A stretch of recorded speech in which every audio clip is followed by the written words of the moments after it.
یہاں تک کہ ایک دن وہ آیا جب موسیٰ علیہ السلام سمندر سے گزر رہے تھے، اللہ نے ان کے لیے راستے بنائے. فرعون نے دیکھا. ایک بات ہی بتاؤں ایمان والو، اللہ کی مدد آئی، تمہارا جھوٹا کھانے کے لیے بھی لوگ ترسیں گے. تمہاری ایک بات یاد رکھو، موسیٰ علیہ السلام اپنی پوری مومن جماعت کو لے کر، مومن قوم کو لے کر دریا کی طرف جا رہے تھے. پیچھے فرعون کا لشکر ان کا مقابلہ کرنے آ رہا تھا. سامنے سمندر ہے، ایک طرف سمندر، ایک طرف دشمن کا لشکر. کون حفاظت کرے گا؟ ایسے حالات آ جائیں تو یاد رکھنا، بے بس اور لاچار مت سمجھنا. ایک طرف سمندر ہے اور ایک طرف فرعون کا لشکر ہے، جائے تو کہاں ہے؟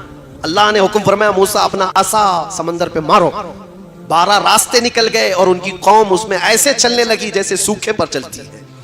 جب وہ نکل گئے تو فرعون نے یہ دیکھا کہ ان کو تو راستہ ملا ہوا ہے، ہم بھی اسی میں چلتے ہیں.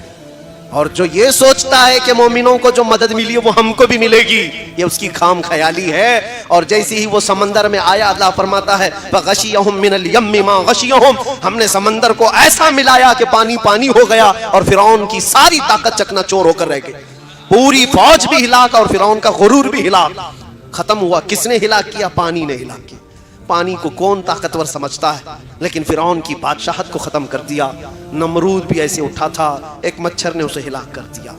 ایسے کئی بڑے بڑے آئے. ابرہہ بادشاہ آیا تھا کعبہ ڈھانے کے لیے، کعبہ ڈھانے کے لیے ہاتھیوں کی فوج لے کر کے آیا تھا. یہ یہاں ایک جو چڈا بیٹھ کر کے بھونکتا ہے کتا کہ مکیشور کو بھی فتح کرنا ہے.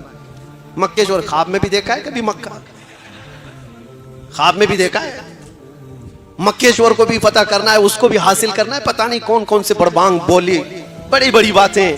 ان کو تاریخ پڑھاؤ. ابرہہ کی فتح کرنا ہے، جاؤ ہاتھی گھوڑے لے کر کے جاؤ.